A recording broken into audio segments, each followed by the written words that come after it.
To start off with our last question, Professor Carlos. Okay, there is, I know, Mr. Marcos, that...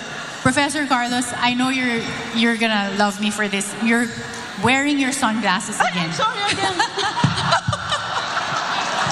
Ay, mag-forgive na kayo, ha? You will all be 75 also. Unless you die young. Hello.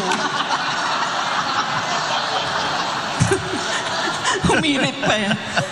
Okay, Yes, ma'am.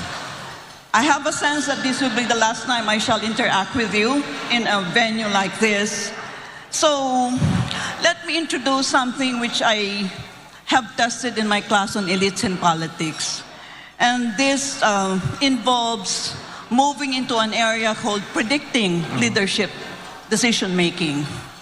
So I hope you don't mind if I give you 3 short questions, but they are related to each other. And it will give our people a chance to know you in terms of your leadership style. The first question is, do you think that you're basically an optimist rather than a pessimist?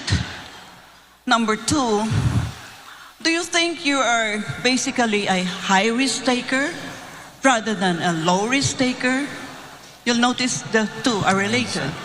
And the third question is, do you think you are Machiavellian?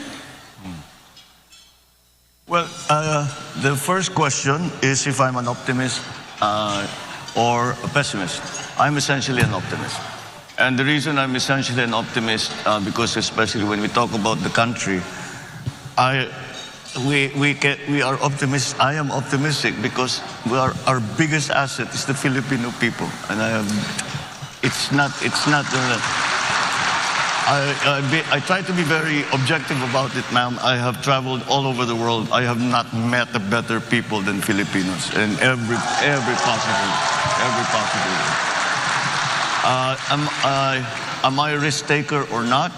When it comes to national issues, I tend towards the conservative only because a mistake will cost so much suffering to so many people.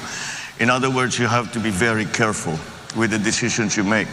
And it's not something that you do offhand. You think about it very hard. You talk to as many people as you can.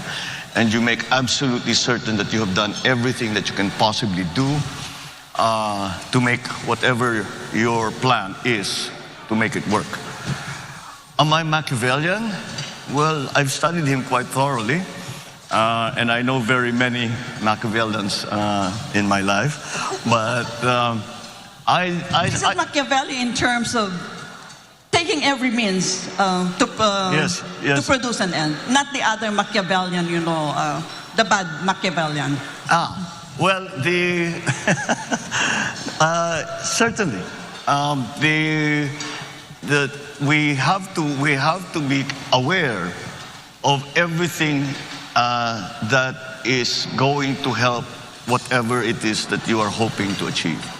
And on a national scale, that means you have to understand very well what the situation is on the ground. Ganito kasi sitwasyon ng mga tao, eto na ngayon sila. Nasa gitna pa ng pandemya, walang trabaho yung mga yan. Umaasa pa rin yan sa tupad, sa IX, etc. O paano tayo lalabas niyan? Where will what are the other countries doing? Kailangan maging maingat so I suppose in the same sense, as you say that these questions were related, it's a way of being careful and being very, very knowledgeable about what are the things that have to come into play so that you will achieve success, whatever that success, however you define that success. So in that sense, yes, ma'am, I am a Machiavellian. Yeah, thank you. In future, if you have time, please come to the university and I will discuss with you. It's called the Operational Code Construct. Thank you very much. Oh, I would love that. Thank you very much. Thank you.